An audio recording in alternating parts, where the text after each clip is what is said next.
Hello everyone, and this is my review for Monday Night Raw on May 9th, 2016. And well, I don't know, I might be in the minority on this one, but I found this Raw to be fairly entertaining, very easy to follow along too. I think storylines were well written tonight for everything they were going for. The way that they're going with the Stephanie McMahon, Shane McMahon storyline, I am actually liking where they're going with it. They're obviously making it feel like these two are working together. I like how other superstars throughout the night, like Jericho after his bit with Big Cass in the ring, tried to create a divide between Shane and Stephanie, but by Jericho going up to Stephanie, but you also had Charlotte going up to Shane. You have these people trying to cause a rift, but it seems like they're having them work together right now, and that the two of them are coexisting very easily. It's a nice way of going about everything, where it seems like these two are building trust up for each other for the eventual turn on one another at some point in time. And we'll see where they keep going with this whole Stephanie and Shane storyline.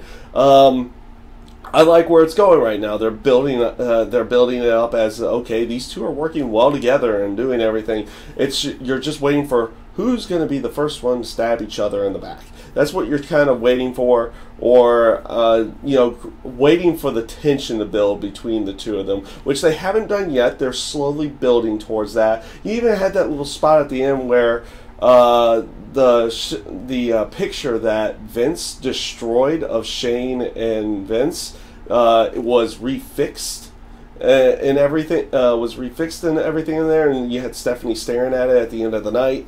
I thought that was a really good way of going.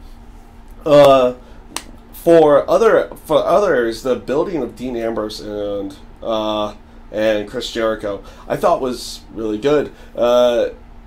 It mostly incorporated the end of the show, but the promo from the beginning with Jericho talking about how he took out Dean Ambrose and everything, eventually getting interrupted by Big Cass, who did very well holding his own here. The only disappointment I had out of the whole Big Cass development with Chris Jericho is that the match never took place. Like, you had a relatively good promo at the end of the show.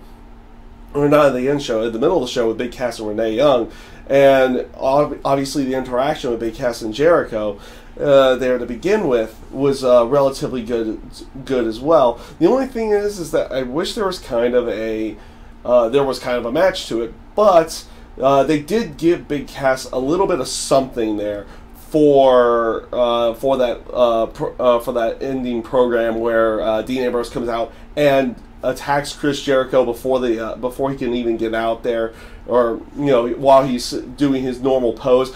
I actually liked where they went with this. They went with an aspect of a tick for a tat, or you destroyed something that meant something to Dean Ambrose, so now Dean Ambrose is going to come out and destroy something that was meaningful to Chris Jericho. I loved how he over-exaggerated that the price of that jacket. They were calling it like a $15,000 jacket and everything in that aspect. It was kind of funny how crazy they went with this, and I thought it came off relatively good. The storyline with Charlotte and Natalya, actually, again, I kind of like this. Like, you had the bit right beforehand where where Charlotte was trying to get Shane to reverse the decision, but you have both Shane and Stephanie sticking together in these cases. Not a bad way going about that. In there.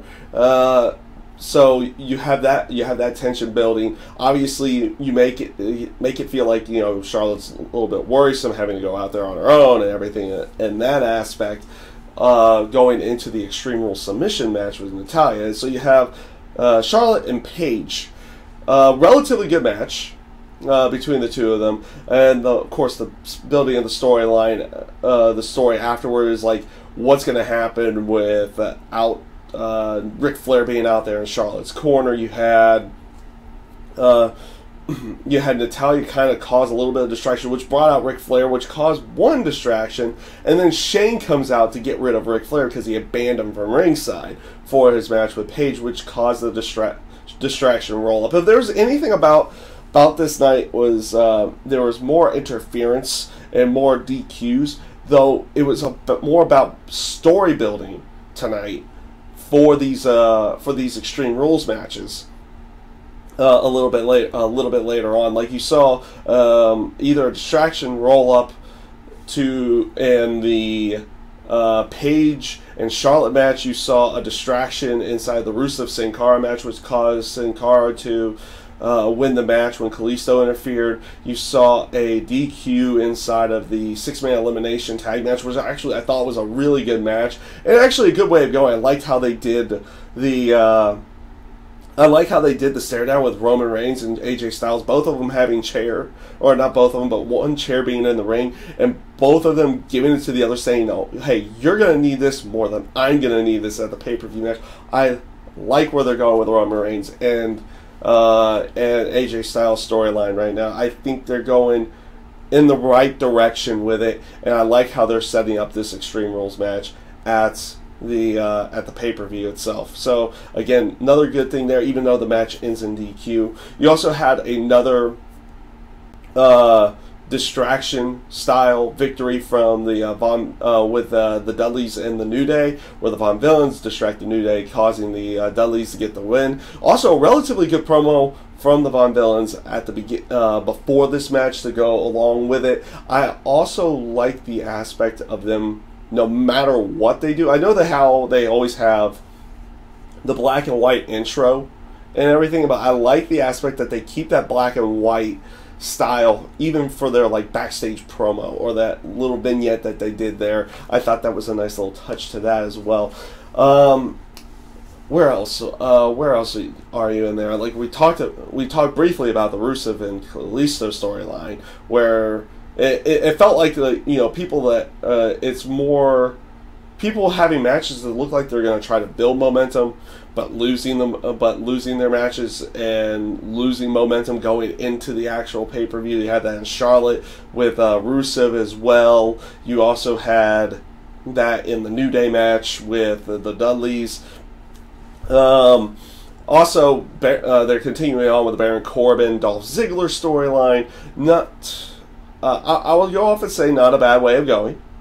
This was a relatively good match. They had been kind of playing off of this. This really didn't bring it much further, but they have Baron Corbin come out with a victory here. Maybe they're ending the storyline with this victory for Baron Corbin, which is what they need to be doing with him. Like, you're kind of thinking, okay, he's coming up. He's going to start squashing people, or maybe not squashing people, but beating people.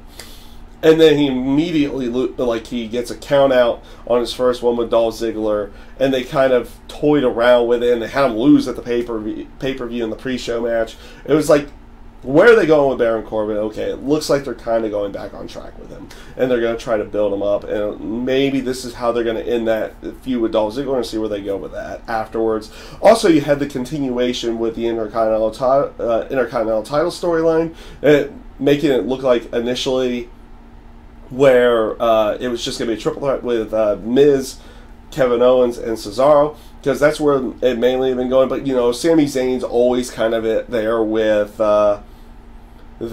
Kevin Owens, so they made a match inside of there. Like, you had Sami Zayn try to plead his case. It's like, okay, you need to earn your spot, so he had to go out there and face the Miz. And what was a relatively good match between the Miz and Sami Zayn, and Sami Zayn earned his spot into there, making it a fatal 4-way inside of that match. Relatively good match between the two of them. And you also had Kevin Owens going up against Zack Ryder. Like, you had Ryder talking with Shane McMahon, talking about like how he felt and everything in that aspect. And Kevin Owens comes in, of course, in a sense, complaining about how Shane's running that situation and everything like that, which made the match between Kevin Owens and Zack Ryder with Kevin Owens' shot at the title on the line, basically. Like, if he loses, he's out style. So Again, relatively good match. Nothing really new here. It was kind of a way of building Kevin Owens going into the pay-per-view a little bit more with a decisive victory over Zack Ryder. Not a bad match between the two of them either. I thought they did a relatively good job in this match. I thought it was relatively entertaining. So, like I said, overall, I might be in the minority on this one. I don't know. I haven't been looking at polls or anything like that. I might be in the minority on this one. But I found this Raw to be very entertaining, very easy to watch, too. There was not really too much in the terms of downtime. I mean, even the Fandango R-Truth match with the whole Goldust and Tyler Breeze thing in there kind of played off well as to go along with it. I think they did a relatively good job this week with Monday Night Raw and setting up Extreme Rules. And yeah, that is my review this week for Monday Night Raw. I thank you guys for watching, and I hope you have a great day.